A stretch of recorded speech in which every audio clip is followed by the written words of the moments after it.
नमस्कार मित्रांनो, माणूस घराबाहेर पडला की जगाशी लढायला तयार असतो, पण जेव्हा घरच्याच माणसाकडून पाठीत खंजीर खुपसला जातो तेव्हा मात्र तो आतून तुटतो.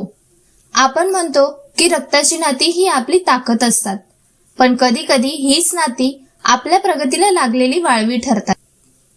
आयुष्यात शत्रू ओळखावा लागत नाही, तो समोरून वार करतो, पण आपल्याच गोतावळ्यात राहून, आपल्याच ताटात जेवून, आपल्याच सुखावरती मीठ चोळणारे काही आस्तीन का साप असतात.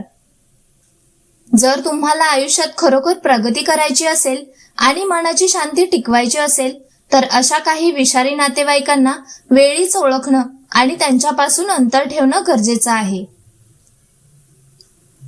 आज आपण अशाच 7 प्रकारच्या नातेवाईकांबद्दल बोलणार आहोत, ज्यांच्यापासून जर तुम्ही आजच लांब झालात तरच तुमचं आयुष्य सुखाचं होईल.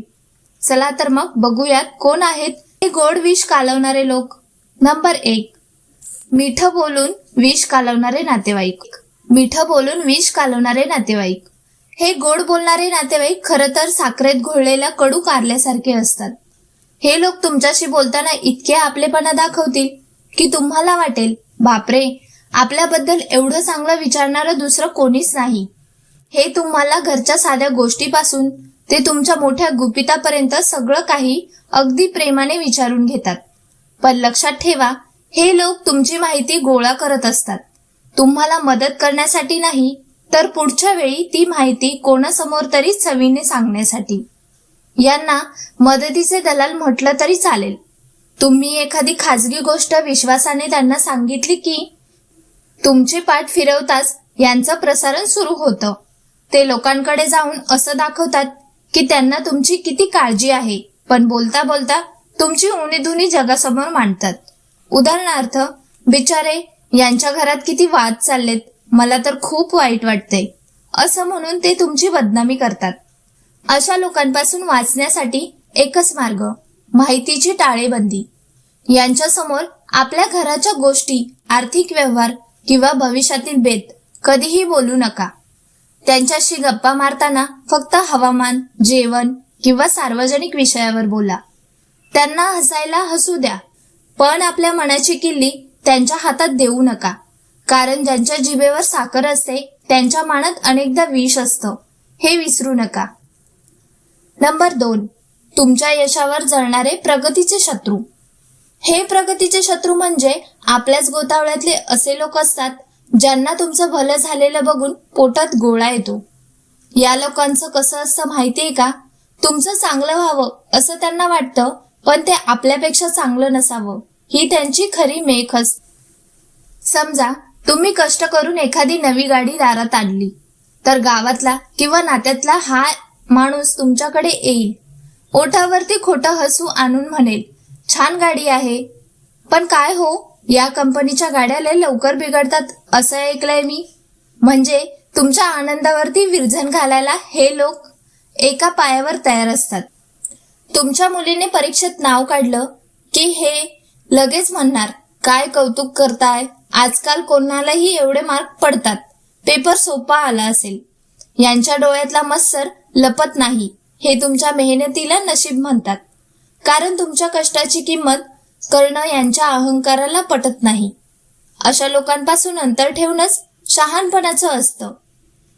यांच्यासमोर कधीही आपल्या यशाचा उदो उदो करू नका, कारण तुमची प्रगती ही त्यांच्यासाठी जखमेवरती मिठासारखी असते. अशा माणसांना ओळखायचं कसं, फक्त एकच गोष्ट लक्षात ठेवा, तुमच्या सुखाच्या बातमीने त्यांचा चेहरा कोमेजेल. तो आपला माणूस कधीच असू शकत नाही. यांच्या अभिनंदनाच्या मागे शाप दडलेले असतात, म्हणून यांच्यापासून सावध राहा आणि आपली प्रगती चालू ठेवा. नंबर 3, तुमच्या घरात काड्या घालणारे मध्यस्थ. अशा काड्या करणाऱ्या नातेवाईकांचं कसब काय असं माहितीये का?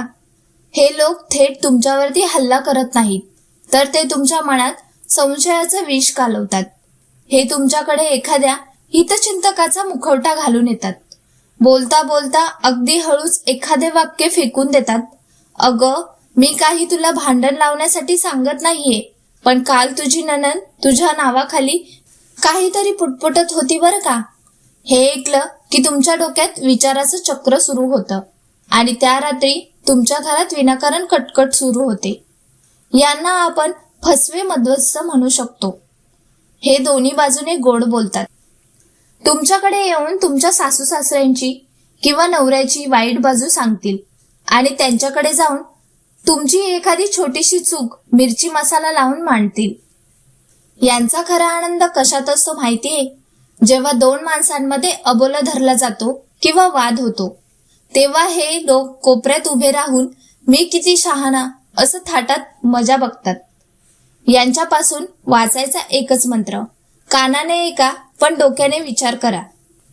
यांनी एखादी बातमी सांगितली की लगेच त्यावरती विश्वास ठेवून रिॲक्ट होऊ नका. उलट अशा लोकांना स्पष्ट सांगा, आमच्या घरात काय चालतंय हे बघायला आम्ही समर्थ आहोत, तुम्ही तुमचं बघा. जेव्हा यांना कळतं की त्यांच्या काड्या तुमच्यावर चालत नाहीत, तेव्हा हे आपोआप दुसरी शिकार शोधायला निघून जातात. तुमचं घर फोडणारे या नारद मुनींना वेळीच ओळखलं तरच संसाराची गाडी नीट चालते. नंबर 4, स्वार्थासाठी नाते जपणारे हंगामी नातेवाईक. हे हंगामी नातेवाईक म्हणजे खरोखरच पावसाळी बेडकासारखे असतात.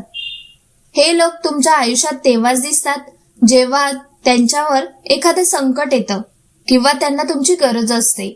वर्षभर तुम्ही कसे आहात, तुमच्या घरात सुखदुःख काय सुरू आहे याच्याशी त्यांना काहीही देणं घेणं नसतं.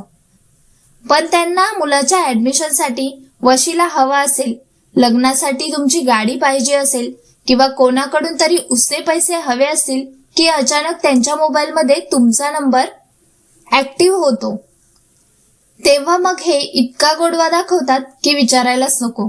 अरे भावा, तुझ्याशिवाय आमचं कोण आहे असं म्हणत हे तुमचं मन जिंकतात. आपणही रक्ताचं नातं म्हणून आपली सगळी कामं सोडून त्यांना मदत करतो. पण एकदा का त्यांचं काम फत्ते झालं की हे लोक तुम्हाला असे विसरतात जणू काही तुम्ही त्यांना कधी ओळखतच नव्हता. रस्त्यात भेटले तरी नजर चोरून निघून जातील. अशा लोकांसाठी स्वतःची झीज करून घेणं म्हणजे वाहत्या पाण्यात साखर टाकण्यासारखं आहे. यांना नात्याची ओढ नसते, तर त्यांना फक्त तुमच्याकडून मिळणाऱ्या फायद्याची भूक असते. अशा लोकांसाठी आपली शक्ती आणि वेळ वाया घालवू नका. जेव्हा हे मदतीसाठी येतील तेव्हा सरळ शक्य नाही असं सांगायला शिका. ज्यांना तुमच्या अस्तित्वाची किंमत फक्त गरजेपुरती वाटते त्यांना आपल्या आयुष्यात नातेवाईक म्हणून स्थान देण्यापेक्षा तिराहित म्हणून वागणं कधीही चांगलं. आपली माणुसकी अशा लोकांसाठी राखून ठेवा जे तुमच्या पडत्या काळात तुमची साथ सोडत नाहीत. नंबर 5, तुलना करणारे आणि कमी लेखणारे नातेवाईक. हे तुलना करणारे नातेवाईक म्हणजे तुमच्या आयुष्यातील असे परीक्षक असतात ज्यांना तुम्हाला नापास करण्यात जास्त रस असतो. यांना तुमच्या प्रगतीचं कौतुक करण्यापेक्षा तुमच्यातल्या उणिवा शोधायला जास्त आवडतं. तुम्ही कितीही मोठं शिखर गाठलं तरी हे लोक लगेच दुसऱ्या कोणाचं तरी उदाहरण देऊन तुमचं यश कसं छोटं आहे हे सिद्ध करायला बघतात. तुम्ही कष्टाने एखादी वस्तू घेतली की हे म्हणणार, अरे हे तर आता जुनं झालंय, अमक्याने याच्यापेक्षा भारी मॉडेल घेतले. यांच्या बोलण्याचा मुख्य उद्देश एकच असतो, तुमचा आत्मविश्वास खच्ची करणं आणि तुम्हाला मानसिकदृष्ट्या खाली खेचणं. हे लोक तुमच्या आनंदाच्या क्षणी मुद्दाम अशी काहीतरी तुलना करतील की तुम्हाला स्वतःबद्दल कमीपणा वाटायला लागेल. यांना तुमच्या कष्टाची किंमत नसते. यांना फक्त तुमच्यावरती वर्चस्व गाजवायचं असतं. यांना रोखण्याचा सोपा उपाय म्हणजे त्यांच्या मोजपट्टीला महत्त्व न देणं. जेव्हा हे तुमची तुलना दुसऱ्याशी करतात तेव्हा फक्त हसून म्हणा, त्यांचं त्यांना लखलाप, मी माझ्या प्रगतीवरती खुश आहे. तुमची ही शांतता त्यांच्या अहंकाराला सर्वात मोठी चपराक असते. लक्षात ठेवा, प्रत्येकाचं आयुष्य आणि कष्टाचा प्रवास वेगळा असतो. दुसऱ्याच्या गजाला बघून स्वतःचा हात समजून घेण्यात काहीच अर्थ नसतो. तुम्ही जसे आहात, जे कमवतायत त्यात समाधान माना, कारण तुमची खरी स्पर्धा फक्त स्वतःशीच असायला हवी. नंबर 6, सतत तक्रारी करणारे नकारात्मक ऊर्जेचे साठे. नकारात्मक ऊर्जेचे साठे म्हणजे अशी माणसं असतात ज्यांच्या आयुष्यात सूर्याचा प्रकाश कमी पडला तरी त्यांना सावलीचंच टेन्शन असतं. यांना आपण कायमचे रडवे असे म्हणू शकतो. तुम्ही कितीही उत्साहात असा, पण या माणसाशी 5 मिनिटं बोललात की तुमचा सगळा उत्साह गळून पडतो. त्यांच्याकडे प्रत्येक आनंदाच्या बातमीवर एक दुःखाचा पाडा तयार असतो. तुम्ही म्हटलं पाऊस किती छान पडतोय, तर हे म्हणणार काय छान, आता सगळीकडे चिखल होईल आणि रोगराई पसरेल. यांच्या डोक्यात आणि जिभेवर फक्त तक्रारीच असतात. हे लोक जेव्हा तुमच्या घरी येतात तेव्हा ते फक्त पाहुणे म्हणून येत नाहीत, तर आपल्यासोबत नैराश्याचं गाठोडं घेऊन येतात. तुम्ही त्यांच्यासाठी कितीही जीव ओतला तरी त्यांना त्यात काहीतरी उणीव दिसणारच. जेवण तर ठीक होतं, पण पाणी गार नव्हतं, अशा फालतू गोष्टीवर ते तुमचं मन दुखवतात. अशा लोकांपासून लांब राहणं गरजेचं आहे, कारण हे मेंटल व्हॅम्पायर्स असतात जे तुमची मानसिक शांतता शोषून घेतात. त्यांच्याशी जास्त डोकं लावण्यापेक्षा हो तुमचं बरोबर आहे असं म्हणून विषय संपवा आणि शक्य तितकं त्यांच्यापासून अंतर राखा. तुमचं आयुष्य आनंदाने जगण्यासाठी तुम्हाला अशा लोकांची गरज नाही जे तुम्हाला सतत अंधारात ढकलतायत. आपली सकारात्मकता ही आपली संपत्ती आहे, ती अशा रडगाण्यांवरती खर्च करू नका. नंबर 7, जुने हिशोब उकरून काढणारे नातेवाईक. हे जुने हिशोब काढणारे नातेवाईक म्हणजे जणू काही दुःखाचे हिशोबनीस असतात. या लोकांचं डोकं म्हणजे एक असं कपाट असतं ज्यात फक्त जुन्या तक्रारी, अपमान आणि भांडणाच्या फाईल्स साठवून ठेवलेल्या असतात.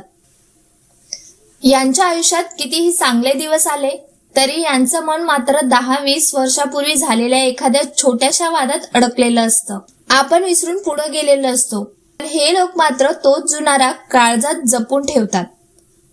जेव्हा कधी घरात एखादा आनंदाचा कार्यक्रम असतो, कुणाचं लग्न असो किंवा बारसं, तेव्हा हे लोक मुद्दाम जुन्या जखमा उकरून काढतात. आम्हाला त्यावेळी जेवायला विचारलं नव्हतं किंवा तुमच्या वडिलांनी तेव्हा आमचा अपमान केला होता असे टोमणे मारून ते भरल्या घरात विष कालवायचं काम करतात. यांना समोरच्या माणसाचा आनंद भगवत नाही, म्हणून ते भूतकाळातील मुर्दे बाहेर काढतात. अशा लोकांशी वागताना एक गोष्ट लक्षात ठेवा, ज्यांना पुढे जायचं नसतं तोच जुन्या गोष्टी धरून बसतो. यांच्याशी वाद घातला की ते अजून नवे मुद्दे काढतील. त्यापेक्षा त्यांनी काही बोललं तर जेव्हा जे झालं ते झालं, आता आजचा विचार करा असं म्हणून विषय संपवा. जो माणूस स्वतःला माफ करू शकत नाही आणि दुसऱ्यालाही नाही, तो कधीच सुखी नसतो. अशा कचरा साठवणाऱ्या लोकांपासून 4 हात लांब राहणं हेच आपल्या मानसिक शांततेसाठी सर्वोत्तम औषध आहे. तुमचं आजचं हसू त्यांच्या कालच्या रागासाठी खराब करू नका.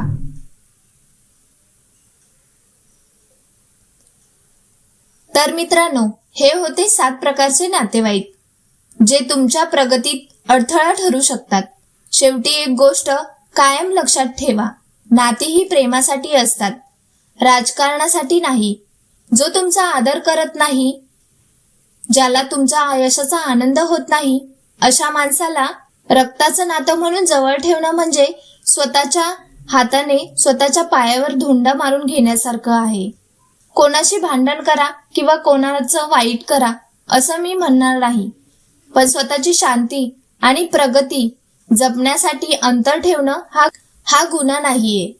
आपली ऊर्जा अशा लोकांसाठी खर्च करा जे तुम्हाला साथ देतात, जे तुमच्या पाठीशी उभे राहतात. आयुष्य खूप छोटं आहे, ते अशा लोकांसाठी रडत बसण्यात घालवू नका ज्यांना तुमची किंमत नाही. तुम्ही तुमचं काम प्रामाणिकपणे करत राहा, यश मिळवत राहा, कारण तुमची प्रगतीच या लोकांना त्यांचं खरं उत्तर असेल. व्हिडिओ आवडला असेल तर एक लाईक नक्की करा आणि आपल्या जवळच्या माणसांना शेअर करायला विसरू नका. पुन्हा भेटूया अशाच एका नवीन विषयासोबत. तोपर्यंत आनंदी राहा आणि स्वतःवरती विश्वास ठेवा. धन्यवाद.